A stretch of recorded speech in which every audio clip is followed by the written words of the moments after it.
એક ફોલોઅર મિત્રનો એવો સવાલ આવ્યો છે કે સોસાયટી રજીસ્ટર થયેલી છે પરંતુ હેન્ડઓવર નથી કરી અને સોસાયટીના મેમ્બર્સ પર્સનલી મંડળ ચલાવે છે કેશમાં અને ફૂલ દાદાગીરી કરે છે. તો આના માટે શું કરવું? તો કોઈની પણ દાદાગીરી તો ચાલે જ નહીં, પહેલી વસ્તુ એ. અને બીજી વસ્તુ, કેશમાં કોઈ દિવસ સોસાયટીનો વહીવટ ચાલે નહીં.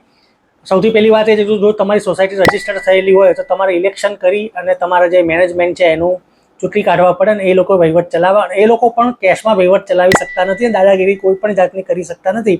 નહીંતર પોલીસ સહિત તમે અરજી કરી શકો છો ક્રિમિનલ એક્ટ બનતું હોય તો. અને જો કેશમાં ટ્રાન્ઝેક્શન કરતા હોય તો એ પણ ચલાવી શકાય નહીં. તો તેના માટે તમે ડિસ્ટ્રિક્ટ રજિસ્ટ્રાર સહિતની ઓથોરિટીમાં તમે અરજી કરી અને એમની સામે ફરિયાદ કરી શકો છો. અને ત્રીજી સૌથી મહત્ત્વની વસ્તુ એ છે કે કેશમાં તમારે પણ મેન્ટેનન્સ આપવું જોઈએ નહીં.